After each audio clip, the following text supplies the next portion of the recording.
Quiero invitarles a ir a la palabra del Señor en el Evangelio según San Juan, el capítulo 3, donde vemos un encuentro, estos encuentros personales de Jesucristo con individuos, nos revelan mucho acerca de su corazón y de la prioridad que tiene el evangelismo en la vida del Señor y la salvación de un alma y la manera en que nosotros debemos emplear para evangelizar vidas.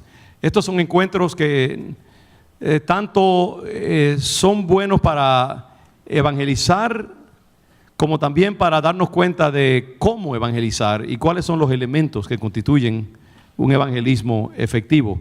El domingo pasado hablamos de la mujer samaritana y el encuentro de ese personaje con Jesucristo en el Evangelio según San Juan, en el capítulo 4.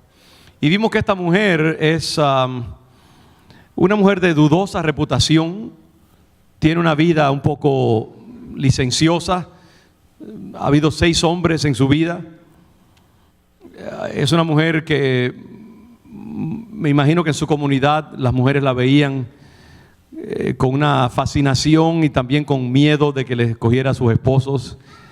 Y tiene un pasado. Y sin embargo es un corazón que necesita a Jesucristo y hay algo en ella que le provoca al Señor simpatía. Y por eso Cristo se acerca a ella, le ministra, le habla, se presenta ante ella.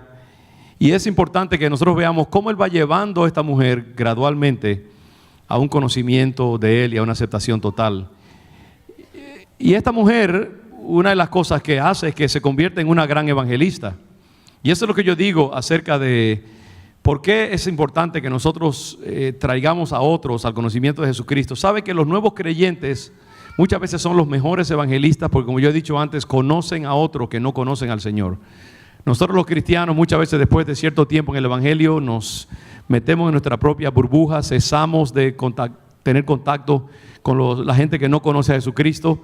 Pero la gente que no tiene un trasfondo religioso, pues todos sus familiares muchas veces, sus amigos son inconversos y son un buen recurso. Y usted no tiene que tener gran conocimiento bíblico ni nada. Esta mujer lo único que tenía era un descubrimiento fresco de Jesús como Señor y Salvador. Y ella simplemente les dijo a esos compañeros desde aldea: vengan y vean este hombre que me ha dicho todo mi pasado y que evidentemente es el Hijo de Dios. Y al ella traerlos a Jesús, el Señor hizo lo demás y se convirtió toda su aldea. Y yo creo que una de las cosas que nosotros tenemos que hacer en nuestro caminar cristiano es invitar a otros. Pero fíjense también, yo creo que muchas veces una de las cosas que podemos hacer es invitarlos a simplemente venir a la iglesia. Ella no podía quizás predicarles el evangelio porque no sabía cómo, pero los trajo para que el Señor les hablara, para que conocieran. Y usted puede hacer eso, invitar a alguien a venir a un servicio, invitarlos a venir a una actividad especial, a una cena, ese desayuno de hombres, el retiro de mujeres. Son buenas oportunidades para que usted invite a alguien. Diga: mira, yo te voy a pagar la entrada, lo que sea, pero quiero que vengas y que escuches. Y Dios puede usar ese medio para traer a alguien al conocimiento de Jesucristo. Un hermoso pasaje que nos recuerda del valor que el Señor le asignaba y le asigna a una sola alma.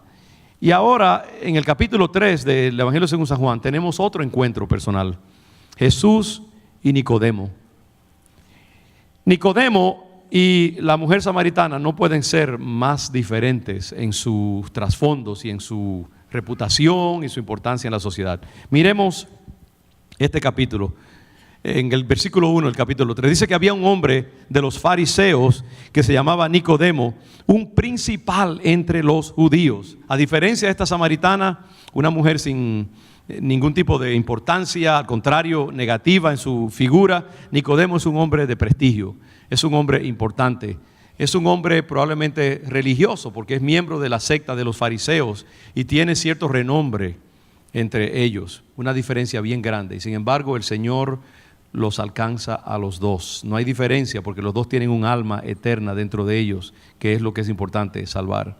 Y Nicodemo se acerca al Señor Y dice que vino a Jesús de noche. ¿Por qué viene Nicodemo de noche?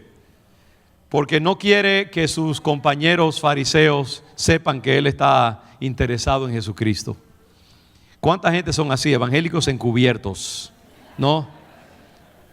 Son como esos detectives que abren así el jacket y muestran la chapa, ¿no? Y después vuelven otra vez y la esconden. ¿Cuántos aquí son detectives encubiertos, evangélicos encubiertos? Yo espero que tú no seas uno de esos. Sabes que si en Boston hubiera más evangélicos que se atrevan a testificar de Jesucristo, la cosa sería muy diferente. Uno va a cada rato, va a los hospitales y encuentra médicos cristianos, enfermeras cristianos. Hay maestros cristianos a patadas en las escuelas, déjenme decirle, perdonen la expresión. Hay trabajadores sociales cristianos, muchísimos en la ciudad de Boston. Hay hombres de negocios evangélicos que van a la iglesia el domingo. Hay profesores universitarios que son cristianos. Y sin embargo la sociedad como que no se da por enterada. Porque son como Nicodemo muchas veces. Aman a Jesús, están interesados en Él, pero no han tenido ese encuentro frontal que nos convierte en gente aguerrida, gente atrevida, gente que tenga una sola agenda y es avanzar el reino de Dios.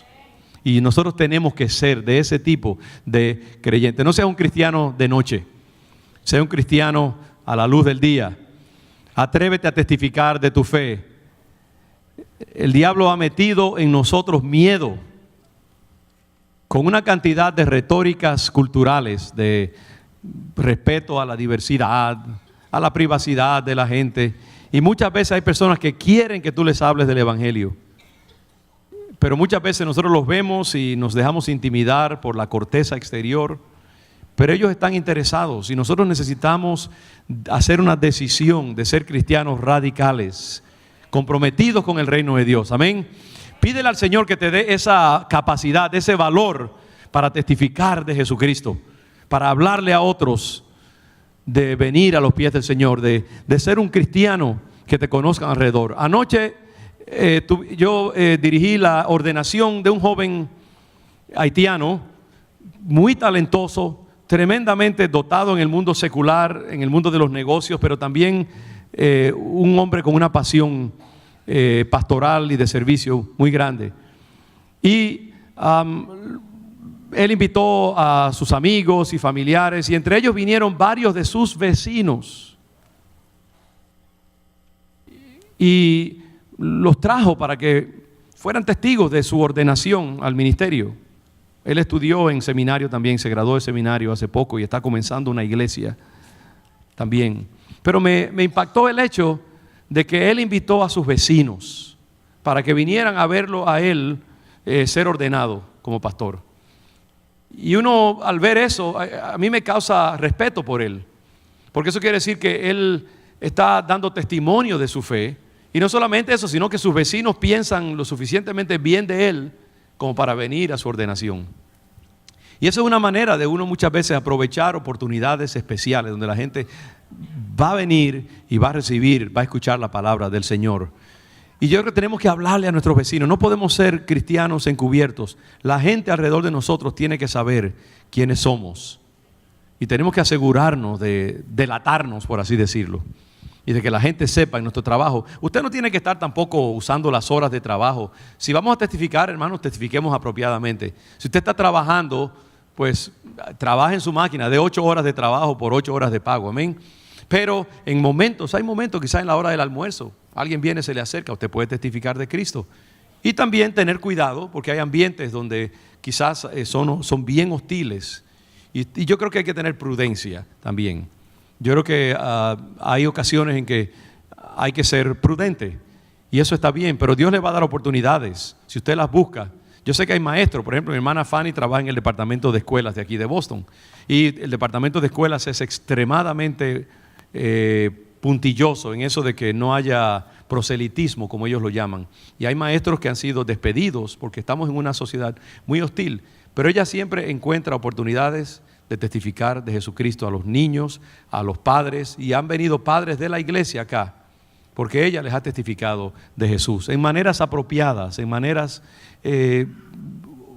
oportunas, digamos. hay formas de que nosotros podemos testificar de Jesús. Y tenemos que ser radicales en eso. Y estos sermones están diseñados en parte para crear en nosotros una conciencia. Estos esfuerzos que estamos haciendo es para crear en nosotros una conciencia de que tenemos que testificar. Tenemos que ser una iglesia evangelística. Tenemos un tesoro grande en nuestras manos que tenemos que compartirlo. No tenemos derecho de poner esa luz debajo de la cama. Amén. Tenemos que ponerla en alto donde otros la puedan ver. Nicodemo es un hombre de intereses religiosos encomiables. Él pertenece a una secta muy religiosa y muy recta. Y él se acerca a Jesús de noche. Tiene interés en conocer quién es Jesús. Lo ha visto hacer milagros. Lo ha visto predicar una palabra simpática, una palabra generosa. Hay algo en su predicación que a él lo intriga y le interesa. Y entonces se acerca y le dice: Rabí, es decir, rabino, maestro, sabemos que has venido de Dios como maestro, porque nadie puede hacer estas señales que tú haces si no está Dios con él. Primer error que cometió Nicodemo. ¿Sabe cuál es el error aquí? De no asignarle a Jesús su verdadera posición y su verdadera naturaleza. Nicodemo ve en Jesús un maestro distinguido, ve un hombre que tiene algo especial que lo aparta del montón, pero no conoce a Jesucristo por lo que Él verdaderamente es. Entonces Nicodemo dice: sabemos que has venido de Dios como maestro. Y entonces le dice: nadie puede hacer estas señales que tú haces si no está Dios con él. Sabe que Dios no estaba con Jesús. Jesús es y era Dios. Y eso lo delata como alguien que necesita corrección. Uno puede tener a Jesús de esa manera, y muchos de nosotros hemos conocido a Jesús y aún a veces en la iglesia lo vemos como un ser importante. Vemos nuestra fe como algo que sí, que adorna nuestra vida, algo que nos da cierto grado de tranquilidad, de placer, pero no hemos tenido un encuentro frontal con Jesucristo como lo que Él es, el Señor de nuestras vidas, el dueño de todo lo que tenemos y todo lo que somos. Hay gente que ve a Jesús como un accesorio. Lo ven como algo que enriquece y embellece y adorna y complementa, pero no lo ven como el fundamento total de sus vidas. Y yo diría que hasta que una persona no tiene un encuentro radical con Jesús, donde el Señor Jesucristo se convierte en todo para nosotros, en realidad no hemos llegado a donde tenemos que llegar. Yo me sorprendería si no hay muchos aquí entre nosotros que necesitan ese encuentro frontal con Jesucristo que va a tener Nicodemo en un momento. Hasta que el Señor no se convierte en la totalidad de nuestra vida, mis hermanos, nos va a faltar algo. Uno sabe cuando una persona ha tenido un encuentro verdadero con Jesucristo, porque hay una pasión en él o en ella. Hay un cambio de 180 grados, 360 grados, digamos, porque es total, es alrededor. Y yo diría, quiero ser un poco recto aquí, directo, yo diría que muchos en nuestra congregación hoy que están aquí sentados necesitan un encuentro mayor con Jesucristo. Hay diferentes grados de compenetración con Jesús. Hay un grado de compenetración en que Jesucristo es algo importante en tu vida, pero hasta que tú no te das totalmente a Él y tú reconoces que todo lo que tú tienes, todo lo que tú eres, pertenece a Él, te va a faltar algo. Yo quiero llevarte a ese nivel. Porque ¿sabes por qué? Porque es ahí, en esa profundidad total, donde se saborea quién es Cristo verdaderamente. Donde se experimentan los beneficios totales de la vida cristiana. Hasta que tú no te bebes esa copa, hasta el último trago, vas a estar parcialmente bendecido solamente. Yo recuerdo en mi propia vida personal, yo crecí en el Evangelio.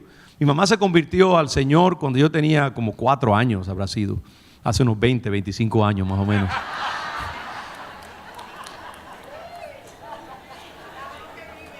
Y yo crecí en el Evangelio. Si usted me preguntaba a mí si yo era cristiano, yo le iba a decir claro que sí.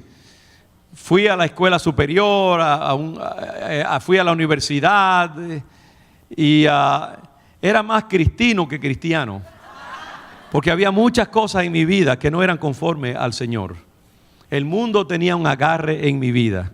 La vanidad intelectual era algo que me aprisionaba. El deseo de lograr cosas, de tener éxito en el mundo, de tener renombre, de tener logros profesionales, de participar de las atracciones del mundo.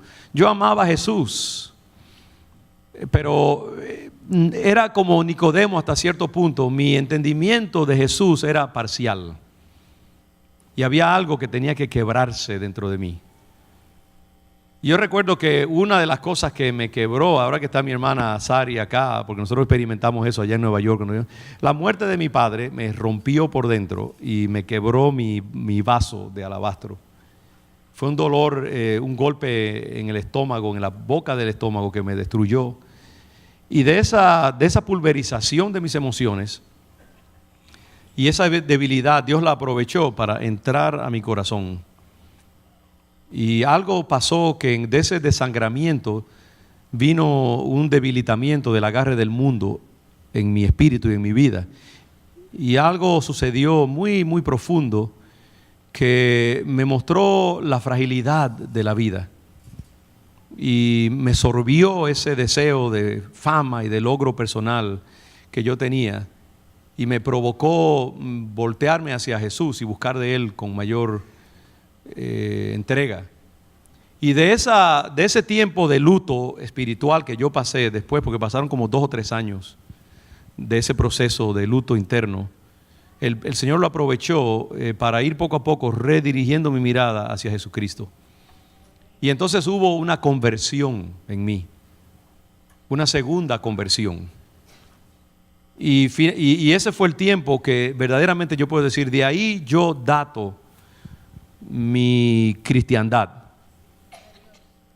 Porque yo le dije al Señor, llegó ese momento de yo devorar la Escritura. Yo me levantaba a las 5 de la mañana y leía la Biblia y era como que yo la conocía muy bien, pero era como que la estaba descubriendo por primera vez. Había una pasión en mí, había un gustar del Evangelio de una manera diferente. Había algo que Dios hizo en mí en ese momento y Dios me estaba preparando. Y de esa entrega de mi vida, yo le dije, Señor, todo lo que yo tengo, todo lo que soy, yo lo pongo a tus pies. Haz de mí lo que tú quieras. Yo no sabía lo que estaba diciendo, ¿sabe? Mire dónde me encuentro 30 y pico de años después. Y dije, Señor, yo quiero servirte como tú quieras. Que yo pensaba que lo podía servir, pero haciendo las cosas a mi manera, en una forma elegante, intelectual, reconocida por el mundo. Pero eso no era lo que Dios quería para mí. Y Él me tomó en serio. Cuando yo me enamoré del Señor y lo vi por lo que Él era y lo que Él es, no un accesorio, no algo que enriquecía mi vida y que la complementaba. No, era el todo, era el centro. Y eso provocó una crisis en mí. Por eso yo me tomé un año fuera de la universidad y me fui a los desiertos de Lawrence allá. Perdonen si hay algún hermano de Lawrence acá. Lo digo desierto porque fue un tiempo así emocional de desierto para mí. Dios me sacó de la universidad. Era como que yo necesitaba pensar en qué era lo que me había pasado. Hubo un cambio en mí. Era un cambio desde adentro. Porque ya Jesús no era simplemente un accesorio. No era como que Él venía de Dios. Él vino a ser Dios. Y por eso es que nosotros cuando llamamos a una persona a conocer a Cristo decimos, ¿quieres recibir y reconocer a Jesús como tu Señor y Salvador? Las dos cosas van juntas. Porque mucha gente quiere a Jesús como Salvador, pero no lo quieren como Señor. ¿Sabe lo que quiere decir la palabra Señor? Kairos, Kyrios. El Señor es el dueño de los esclavos en la imagen greco-romana. Nosotros no somos esclavos de paso ante Dios. Dios nos ha hecho amigos, nos ha hecho hijos. Pero en un sentido sí, es como que somos esclavos de Él. Pablo se llamaba Pablo, esclavo de Jesucristo. Hemos usado el eufemismo de siervo de Jesucristo, pero cuando Pablo decía, lo que decía era Pablo, esclavo de Jesucristo. ¿Has llegado tú al punto en tu vida de que tú te sientes como que tú eres, para todos los efectos, un esclavo de Jesús? ¿Qué es un esclavo? Un esclavo no tiene propiedad, un esclavo no se pertenece a sí mismo, un esclavo no tiene derecho a decidir a dónde va, un esclavo no se gobierna de ninguna manera, aún sus hijos y su esposa son propiedad del Señor, del dueño. Un esclavo prácticamente no tiene personalidad. ¿Te puedes tú considerar un esclavo de Jesucristo para los efectos de cómo tú lo ves a Él? Y por eso mucha gente tiene dificultad. Vienen a la iglesia y se pasan 2 horas, ya están mirando el reloj porque hicieron una reservación en el restaurante y la hicieron para las 2 de la tarde y aquí está el pastor hablando y hablando y hablando. Inclusive dejan las habichuelas puestas, calculando que cuando salgan de aquí ya van a estar hechas para poder comenzar a hacer moro o lo que sea. Y están muy conscientes de la hora. Se pueden pasar horas viendo un juego de pelota, y si el juego se extendió más de los 9 innings, gloria a Dios, qué bueno, mejor, disfrutan. Pero si el culto se extendió un poquito, ya se sienten incómodos e inquietos. Le asignan al Señor un tiempecito, el domingo, porque el domingo es el tiempo que hizo Dios para que la gente fuera a la iglesia. Pero que hay un culto el miércoles o un tiempo de oración el viernes o alguna actividad especial, no, hombre, eso es para los fanáticos. Yo soy demasiado decente, demasiado culto para ser un fanático. Son muy comedidos en su entrega al Señor. Hermano, cuando Cristo entra a tu vida es para ser el Señor y Salvador, ponerse en el trono. Y hasta que Cristo no llega a hacer eso en tu vida, tú no lo has conocido. Ahora, si tu lealtad es para la iglesia, entonces yo puedo entender. Porque la lealtad uno no se la da a ninguna institución humana, ese tipo de lealtad. Y a veces confundimos una cosa con la otra. La lealtad a la iglesia, a la institución, eso puede ser parcial. Pero la lealtad a Jesús y al reino de Dios, eso tiene que ser absolutamente radical y absoluto. Tu identidad está resumida en tu cristiandad, tu cristianismo. Tú vives para Jesús. Tú eres un instrumento de Jesús. Tú eres una plataforma para que el Señor se plante sobre ella y Él la use como Él quiera. Jesús no puede ser simplemente este hombre que era para Nicodemo, un buen maestro, un hombre de Dios.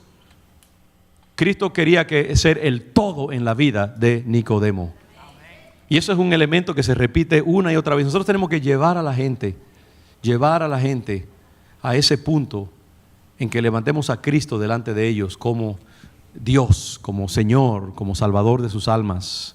Podría decir mucho más. Ahora estoy hablándole a esas personas, digamos, tú tienes que examinarte a ti mismo. Yo tengo que examinarme continuamente. ¿Cuánto vale Cristo para mí? ¿Cuán central es Él en mi vida? Cuando el Señor se instala dentro de ti y se desgrana dentro de ti, esa esencia que Él suelta se va transmitiendo y distribuyendo a través de todas las partes de tu ser. Lo va coloreando todo de una manera diferente. Y yo recuerdo ese tiempo de enamoramiento con el Señor. De ahí vinieron tantas cosas. El Señor me tomó en serio, porque el Señor es real. Y bendijo mi vida y bendijo la vida de mi esposa y nuestra familia. Y al caminar con Jesús hemos visto cómo todo se ha enriquecido, todo ha cambiado. Y yo puedo decir que yo entiendo la diferencia de tener a Cristo parcialmente y tenerlo en el centro de nuestra vida. Y todavía me falta más, déjeme decirle, porque quiero conocerlo más, como dice Pablo, y quiero que Él me conozca más. Y quiero que Él tenga más de mí y yo tener más de Él, porque eso es un proceso que nunca termina. Es un idilio. Es un enamoramiento. El que se aburre en el Evangelio es porque no ha conocido el Evangelio. El Evangelio es una aventura, hermanos. El Evangelio es un enamoramiento con capas y capas y capas. Cristo no tiene fin. Nos aburrimos porque nos hemos enamorado de la iglesia o de los pastores o de un diácono o lo que sea, pero no de Jesucristo. Hay que ir directamente a Él y hay que conocerlo por lo que Él es. Y entonces eso cambia todo.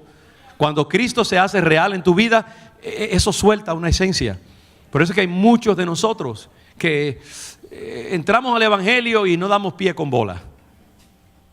Y seguimos haciendo los mismos errores, chapaleando el mismo lodazal. Nuestra situación no cambia, no sentimos el gozo que dicen que se supone que sintamos, no hay transformación, no hay cambios en nuestro ambiente, los problemas siguen siendo iguales. Yo te quiero sugerir que una posible razón es que necesitas meter a Cristo dentro de ti.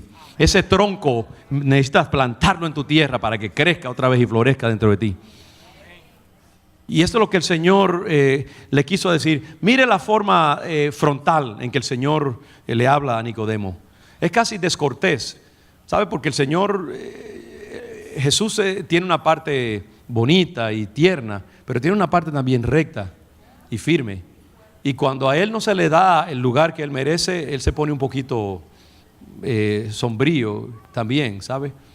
No hay como acercarse a Jesús y no darle todo lo que Él merece. Eso provoca cierta hostilidad en un sentido de parte de Él. Y el Señor le responde a ese cumplido de Nicodemo con una respuesta confrontativa.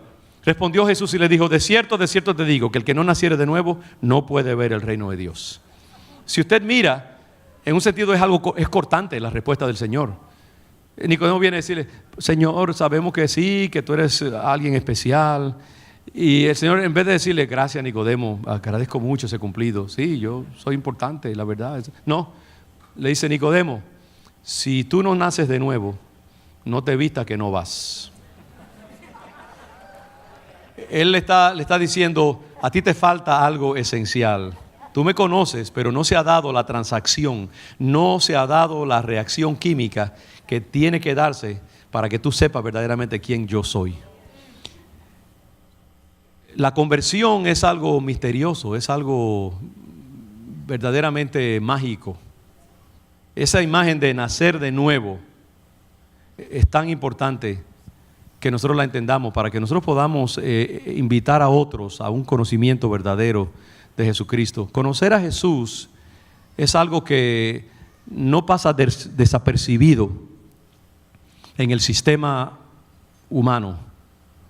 Cuando una persona recibe a Cristo en su corazón, cosas pasan. Hay cambios, hay transformaciones, hay impregnamiento de ese individuo. No es simplemente como que conocí a Cristo y añadí una pieza de información a mi cerebro, a mi intelecto.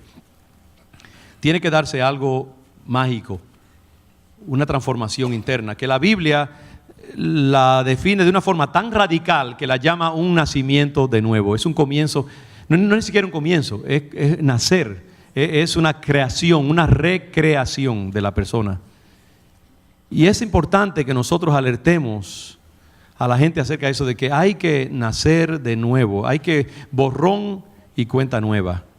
Y yo creo que por eso es que mucha gente les resulta difícil entender esto de recibir a Cristo como Señor y Salvador, y por qué es necesario hacerlo, porque es que Jesús es el único que tiene poder para desatar las reacciones necesarias en el espíritu del ser humano para que esa persona pueda ser entonces aceptable delante de Dios. Hay lo que se llama una sustancia catalítica, espero que estoy usando el término correcto en español, el catalyst, un catalista, no sé, ¿es así que se dice catalista? Un catalista es, según tengo entendido en la química, es esa sustancia o ese elemento de energía que permite que se dé una reacción química. Por ejemplo, ¿cómo? Catalizador, gracias. Tenemos aquí una señorita química que puede ayudarnos en eso. Catalizador. Digamos, según tengo entendido, por ejemplo, usted coge un átomo de oxígeno, 2 átomos de hidrógeno, y usted lo coge y lo junta y no pasa nada, porque son simplemente 2 sustancias que no tienen relación entre sí. Pero el catalista es aquello que provoca algo y añade un poquito de energía, o yo no sé exactamente cómo, pero permite que esas 2 cosas se fundan y creen entonces una molécula de agua. Se necesita energía, en las reacciones químicas se necesita energía, algo que añada para hacer posible que algo brote. Y Jesús es ese proceso. Jesús es aquello que permite que se dé en nosotros la reacción necesaria para que haya nueva vida. Nosotros por nosotros mismos no podemos hacerlo.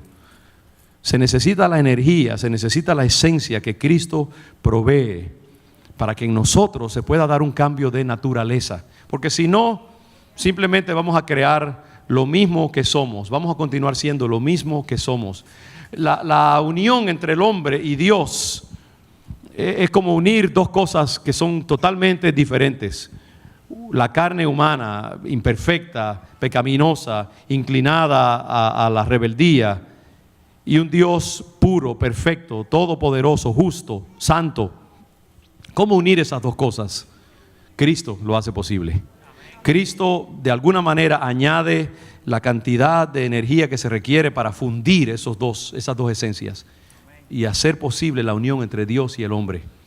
Por eso es que Él dice: yo soy el camino, la verdad, la vida. Nadie viene al Padre si no es por mí. Jesús es el puente. Y nosotros tenemos que presentarle a la gente a Jesucristo, para que se dé el nuevo nacimiento dentro de ellos, para que brote la vida de Dios dentro de ellos. Jesús es la respuesta. Jesús es, y nosotros tenemos que levantar a Jesús delante de la gente para que se pueda dar un nuevo nacimiento. ¿Cómo podemos nosotros cambiar nuestra mentalidad? ¿Cómo podemos cambiar nuestro comportamiento? ¿Cómo podemos ser radicalmente diferentes? ¿Cómo podemos romper las ataduras que esclavizan nuestra vida? Tiene que venir un agente de afuera que haga eso posible, y Jesucristo es el que lo hace posible. Y la persona tiene que invitar a Jesús a entrar a su vida para que se pueda dar ese nuevo nacimiento, para que se pueda dar ese cambio de naturaleza. Yo les digo que hubo un cambio en mi vida cuando yo invité a Jesús a venir. Yo recuerdo esa experiencia claramente y lo que pasó en mi vida, y nosotros tenemos que traer a otros a ese conocimiento. Y eso es lo que el Señor le dice a Nicodemo: si tú no naces de nuevo, Nicodemo, no puedes ver el reino de Dios. Hay asociaciones de infancia con esto de conocer y aceptar a Cristo como Señor y Salvador. El Señor Jesucristo dijo que si no nos hiciéramos como niños, no podemos ver el reino de los cielos. Hay algo acerca de niñez asociado con el nacimiento, con el nuevo nacimiento y con el entrar en el reino de Dios. ¿Sabe que mucha gente no pueden entender quién Jesucristo es, ni los misterios del Evangelio? Paradójicamente, porque son demasiado inteligentes y demasiado sofisticados. Y el lenguaje del Evangelio es un lenguaje mágico, mítico, misterioso, simbólico, artístico, y se entiende por medio de otras facultades que no son las facultades racionales. Si usted trata de acercarse al Evangelio por medio de facultades racionales, intelectuales, va a rebotar contra el Evangelio, porque al Evangelio se llega por medio de otra facultad, y uno tiene que hacerse como un niño de inocente. Eso es lo que vemos aquí con Nicodemo. Nicodemo tiene un entendimiento teológico, racional, altamente educado, y cuando el Señor le habla de que tienes que nacer de nuevo, Nicodemo lo interpreta literalmente, porque no puede entender el lenguaje de Jesucristo. Y él le pregunta: ¿cómo puede un hombre nacer siendo viejo? ¿Puede acaso entrar por segunda vez en el vientre de su madre y nacer? Y el Señor vuelve y le dice: Nicodemo, te digo que el que no naciere de agua y del Espíritu no puede entrar en el reino de Dios. Lo que es nacido de la carne, carne es, y lo que es nacido del Espíritu, Espíritu es. El Señor le está diciendo a Nicodemo: Nicodemo, pon tu intelecto a un lado por un momento. Deja de tratar de figurar el Evangelio por medios racionales. No te involucres en disputas tontas con la gente acerca de cuestiones intelectuales, de que Bueno, y si hay marcianos, ¿se van a salvar o no en otro planeta? Deje eso. Y los platillos voladores, ¿de dónde vienen? Si el Señor también va a anunciar el Evangelio en Marte o en Pluto o otro sitio donde hay. No se meta en esas cosas. ¿Y quién era la mamá? ¿Quién fue la esposa entonces de Caín? Si no había otro. No se meta en esos líos. Mantenga la conversación centrada en Jesucristo. La gente, cuando trata de figurarse del Evangelio en términos intelectuales, nunca va a poder entrar. Y usted, si está luchando, si usted está luchando con Cristo, baje la guardia. Deje de razonar y simplemente abra su espíritu al Señor. Dígale, si Él es real, que le hable, que entre a su vida. Hágase humilde, hágase sencillo. Por eso es que el Señor dice, si no fuereis como niños, no podéis entrar al reino de los cielos. Si usted trata de ir a través del intelecto, nunca va a poder llegar a donde está Jesucristo. Porque es que el lenguaje y el significado del reino de Dios es completamente diferente. Se requiere otra facultad. Ponga a un lado sus preguntas, entre a Jesús y preséntese a Él y deje que Él se presente a usted. Y cuando usted hable con Jesús y Él con usted verá lo fácil que es. Y entonces desde adentro usted podrá, todas esas preguntas que usted tenía desde afuera, que no las podía contestar, cuando esté adentro, usted se reirá de lo fácil que se responde a ellas. Porque desde afuera no se puede entender el reino de Dios. Tiene que ser desde adentro. Y es como decía el famoso teólogo Kierkegaard, recibir a Cristo es como dar un salto en el abismo. Láncese y crea. Creer es algo que es como, no sé exactamente cómo describirlo. Es un salto en el abismo, es simplemente decidirse, me voy a tirar. Y cuando usted lo haga, el Señor estará allí listo para recibirlo. Y es algo interesante, mucha gente cree que si se entregan a Jesús, van a tener también como que engavetar su intelecto. ¿Sabe que humillar su intelecto ante Cristo lo hace más inteligente y más sabio, hermano? Cuando usted mete su intelecto en la camisa de fuerza del Evangelio, esa lucha de su intelecto por salir de ella lo ejercita y lo hace más fuerte, lo hace más agudo, lo hace más abarcador. Cuando el hombre humilla su intelecto ante la grandeza y el señorío de Jesucristo, el Señor lo bendice y lo levanta y le da un intelecto entonces sano, un intelecto para vida.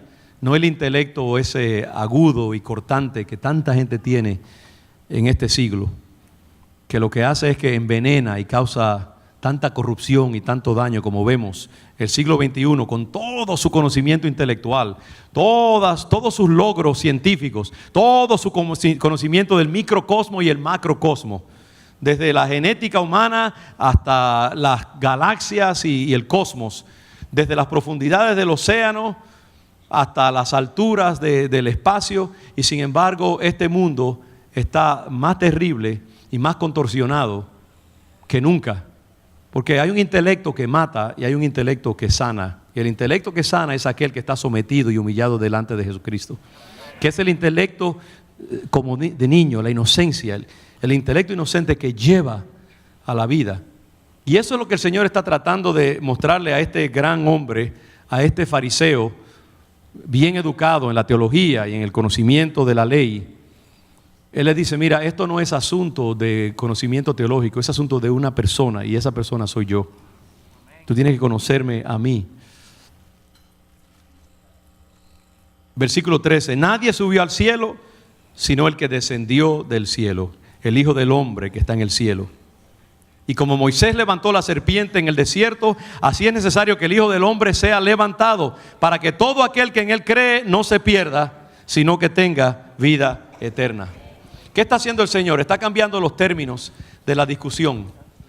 Y le está diciendo a Nicodemo, Nicodemo, ahora hablemos de mí. No hablemos de a quién tú crees que yo soy, sino de verdaderamente quién yo soy. Yo soy el que descendió del cielo.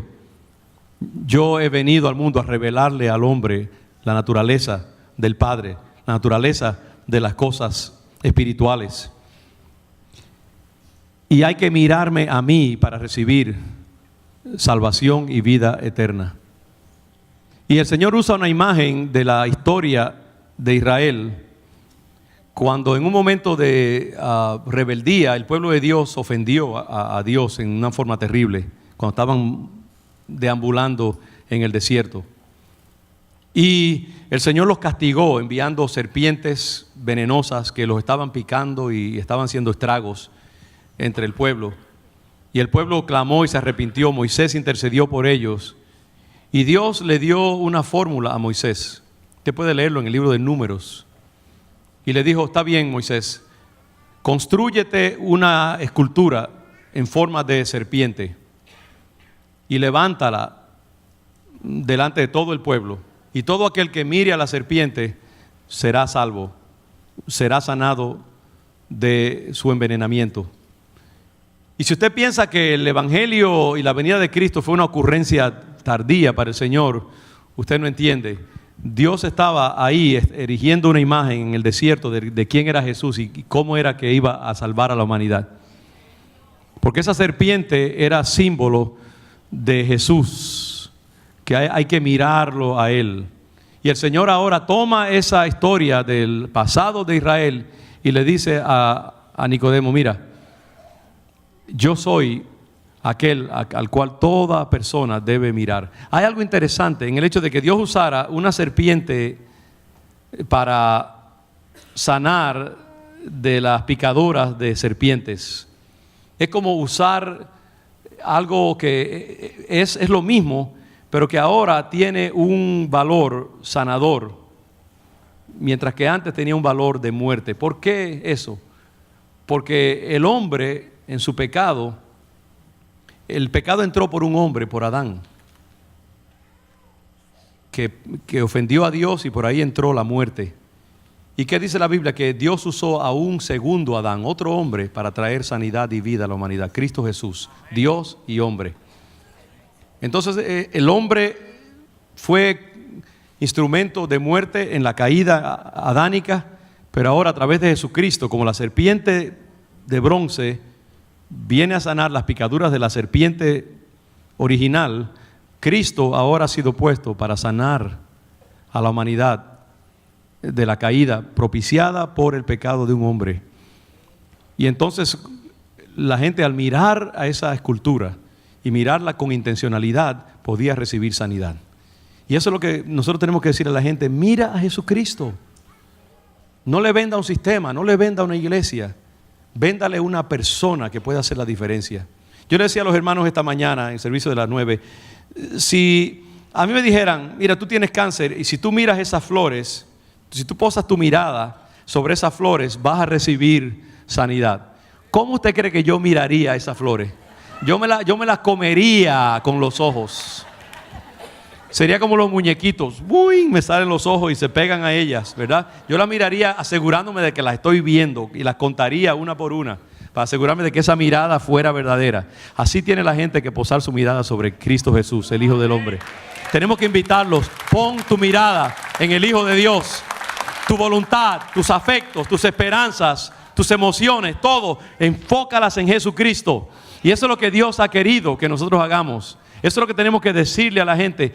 No pongas tu mirada en una iglesia, no pongas tu mirada en un sistema. Las religiones te van a decepcionar, los pastores te van a decepcionar, la gente te va a decepcionar. Cristo nunca te va a decepcionar. Pon tu esperanza en Él, pon tu afecto en Él, y lo demás viene por añadidura. Claro que sí. Entonces hay que crecer, hay que buscar, hay que conocer lo mejor. Pero el acto mágico se da cuando tú te pegas a Jesús, cuando tú lo reconoces por lo que Él es, cuando tú le das su posición que Él merece y que es la única. Hasta que un hombre o una mujer no ve a Jesús de esa manera desesperada, no ha llegado donde tiene que llegar. Y por eso Él le dice a Nicodemo: como la serpiente fue levantada en el desierto, así es necesario que el Hijo del Hombre sea levantado, para que todo aquel que en Él cree no se pierda, mas tenga vida eterna. Aleluya. Hay otro pasaje en que el Señor dice, si el Hijo del Hombre fuere levantado, atraerá a todos hacia Él. Dijo, si yo fuere levantado. Y sabes, dice la Biblia que se estaba refiriendo ¿a qué? A la crucifixión. Cuando Él fue levantado, me imagino cuando tomaron esa cruz y lo subieron, lo primero lo clavaron y después entonces levantaron esa cruz y lo pusieron a Él mirando por encima de todo lo que estaban allí. Fue levantado como una serpiente, una imagen de muerte, una tétrica imagen. Como era una serpiente, era una imagen tétrica. Pero el Señor fue levantado. Y hoy en día y a través de los siglos, todos los que han mirado hacia Él con fe han sido salvados, como la gente en el desierto también. Hermanos, nosotros tenemos que hacer todo lo posible porque mucha gente vean al Hijo de Dios. Nuestro llamado es levantar a Jesús ante una humanidad que se está perdiendo. Se está perdiendo aquí en la tierra, se están perdiendo para la eternidad. Tenemos que invitar a la gente. Y si tú estás aquí hoy, yo te suplico que yo quiero que te sientas desesperado esta tarde. Quiero que te sientas que necesitas mirar hacia el Hijo de Dios y poner tu fe en Él para que se dé esa transacción misteriosa, para que nazca dentro de ti la vida de Dios, como una mujer que es impregnada por un encuentro mágico entre dos elementos de vida, se unen y comienza a palpitar la vida en su vientre. Y yo quiero que tú tengas una experiencia igual, que te preñes de Cristo, perdona la expresión, imprégnate con Jesús, que nazca la vida de Dios dentro de ti, porque tú lo mires a Él, pongas tu mirada sobre Jesús. Y hermanos, que nosotros nos aseguremos de aprovechar toda oportunidad para presentar a la gente a ese Hijo de Dios, para que ninguno se pierda, sino que tenga vida eterna. Y en un futuro yo quiero hablar un poquito acerca de esa imagen de perderse y de tener vida eterna. ¿Qué quiere decir eso? La gente se está perdiendo, la humanidad se está perdiendo. Yo pienso en todas esas personas que murieron ahí en Las Vegas. ¿Cuántos de ellos tenían a Cristo en su corazón? Estaban ahí en un momento disfrutando de una buena música, metidos en el centro de la vanidad de Estados Unidos, Las Vegas, el juego, los hoteles lujosos con todo su lujo barato y toda su corrupción, los shows y todo esto allí, adorando personas ahí en la plataforma, y una bala ciega los alcanza y termina su vida. Muchos se perdieron, quizás algunos conocían a Jesús, pero muchos, yo estoy seguro, que no tuvieron la oportunidad de clamar al Señor y de mirarlo a Él. No dejemos que la gente se pierda. Vamos a predicar el Evangelio, hermanos. Eso es lo que define la salvación o la perdición eterna. Y tú tienes algo de mucho valor contigo. Que Dios comience a llenarnos de ese sentido. Yo quiero que cada uno de nosotros que está aquí en esta tarde se sienta claro de que su vida está puesta en las manos de Jesús. Bajemos nuestras cabezas un momentito. Y por favor, los niños, guárdenos en silencio un momento. Y si usted se tiene que mover, muévase muy tranquilo, porque esto ya vamos a terminar. Y yo quiero preguntarte, si tú fueras una de esas personas que perdió su vida ahí en Las Vegas, ¿te hubieras tú ido con Jesucristo? Si ahora mismo tú perdieras tu vida por alguna razón, un desastre inesperado, lo que sea, ¿estás tú seguro de que tú vas a ir al cielo, que tu vida está garantizada, que tu eternidad está garantizada, que tú tienes un pasaporte para entrar al ámbito celestial? ¿Hay duda en ti? ¿Qué es lo que va a permitir que tú entres a la vida eterna y a una relación íntima con Dios por toda la eternidad? No son tus obras, no es nada bueno que tú hayas hecho, ni tampoco es algo de lo cual tú te hayas eximido de hacer. No es nada que tenga que ver con acciones que tú puedas tomar o no tomar en la tierra. Hay una sola cosa que permite que tú entres al reino de Dios, y eso es que tú tengas a Cristo dentro de tu corazón, que tú lo hayas mirado a Él con desesperación, que lo hayas invitado a ser el dueño de tu vida y que lo hayas puesto como Señor y controlador de todo lo que tú tienes y todo lo que tú eres. Cuando el Padre te pregunte: ¿por qué debo yo dejarte entrar a mi cielo?, tú le vas a decir: Señor, ciertamente no es por nada que yo haya hecho, porque no tengo ningún derecho de entrar, pero Cristo murió por mí en la cruz y yo he aceptado su sacrificio, y eso me justifica, y tengo derecho a entrar, no por mí, sino por lo que Cristo hizo por mí y en mí. Ese es el único pasaporte que tú puedes usar para entrar al reino de los cielos. Si tú no estás seguro de dónde está tu vida ahora mismo y tu destino eterno, yo quiero que invites a Jesús a entrar a tu corazón y que lo constituyas en tu Señor, tu dueño, tu Salvador. Haz esa transacción ahora. Mira ahí en tus ojos espirituales, mira a Jesús con desesperación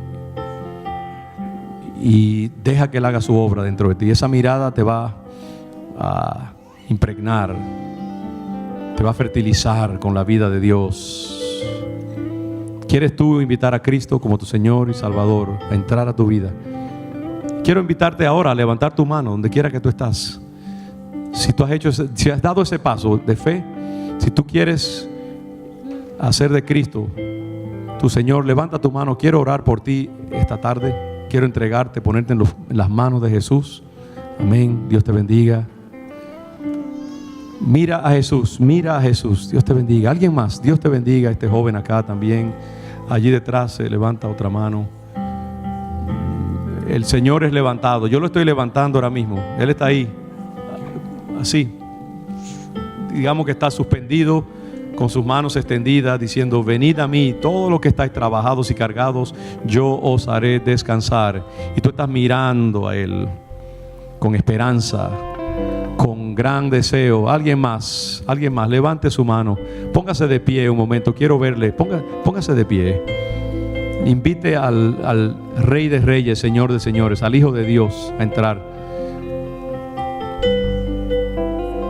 No hay vergüenza en entregarse al Señor. Recuerden lo que he dicho de quebrantamiento. Hay que quebrantar el vaso. El orgullo tiene que quebrantarse. Hasta que tú no quebrantes el orgullo, la privacidad, el sentido de dignidad personal, esas son las cosas que impiden que el perfume salga, que el grano de trigo se quiebre y tenga vida y dé fruto. Venga por aquí, pase por acá si usted quiere. Pase por aquí un momento, queremos orar por usted. Si usted quiere quedarse en su asiento, está bien también. Hay una confesión verbal, hay una confesión pública. No venimos a Cristo de noche, hermanos. Venimos a Cristo delante de los hombres, delante de una comunidad. Y qué mejor ambiente que un ambiente familiar, un ambiente donde otros ya lo hemos hecho. Pues estamos aquí. Qué vergüenza hay que un hombre varonil se entregue a Jesús. Wow, que se multipliquen los hombres viniendo a Cristo. Gloria a Dios por las mujeres. Pero qué bueno es cuando hombres también se quebrantan y dicen: sabe que yo soy lo suficientemente hombre para presentarme, inclinarme delante de mi Dios. Un hombre nunca es verdaderamente hombre hasta que no se inclina ante algo mayor que él.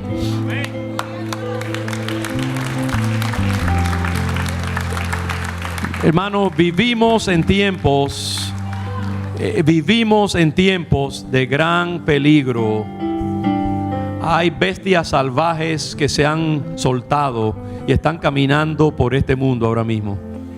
Como este personaje, 500 personas heridas, 60 casi muertas, deleitándose mientras destruía vidas. ¿Usted no cree que esto es algo inconcebiblemente terrible? Nos hemos ya como acostumbrado al mal tanto que pasan estas cosas y simplemente seguimos comiéndonos el cereal como si nada hubiera pasado. Pues son tiempos terribles. Nuestros hijos están siendo corrompidos por doctrinas demoníacas en las escuelas. los matrimonios están siendo destruidos, el mundo está totalmente patas arriba y solamente Cristo puede proteger nuestros hogares, nuestra familia, nuestras vidas, nuestras comunidades. Satanás solo respeta un nombre y es el nombre de Jesús. No hay otro nombre dado a los hombres. Y mira, hay que decirle a la gente: huye por tu vida, escapa. Porque son tiempos difíciles, son tiempos terribles. Mis hermanos, figurativamente hablando, pinten el dintel de sus puertas con la sangre de Jesús. Coja un pincel y simbólicamente pinte el dintel de la puerta de entrada de su casa y diga: esta es la sangre de Cristo que yo pongo en mi hogar y en sus vidas. No es tiempo de jugar con el evangelio. En un sentido, fíjense, voy a decir esto con mucho cuidado. En un sentido, yo me alegro que las cosas se estén poniendo peores. ¿Sabe por qué? Porque el tiempo de los jueguitos ya ha pasado. Y hay que tomar en serio el evangelio. Tanto la iglesia tiene que tomar en serio el evangelio, como la gente allá afuera tiene que tomar a Cristo en serio. Mis hermanos, ustedes han pasado al frente. Yo les invito a comer de Cristo. Coman de Él. Métanlo dentro de ustedes. Tómenlo en serio. Invítenlo a hacerse dueño de sus vidas. Entreguen sus hogares a Jesús. Jesús, Jesús, Jesús. Mencionen ese nombre. Ese nombre tiene poder. Ese nombre protege. Ese nombre cubre. Ese nombre ilumina. Ese nombre sana. Ese nombre trae esperanza. Jesús, Jesús, Jesús. Tenemos que levantar a Jesús ante la humanidad perdida. Tenemos que retarlos a que hagan su paz con Jesús. O lo rechazan o lo aceptan, pero hay que hacerles imposible la ignorancia. Y ustedes están entrando en algo muy poderoso ahora mismo. No lo acepten a medias. Yo no les estoy invitando a simplemente pasar aquí al frente y después siguen como si nada. No, les invito a una entrega radical de sus vidas. Rompe el vaso. Rompe el vaso. Entra en una crisis. Entra en crisis. Entra en crisis. Entra en crisis.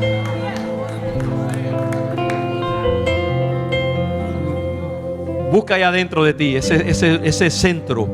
Ese centro de entrega. Ese centro está allí.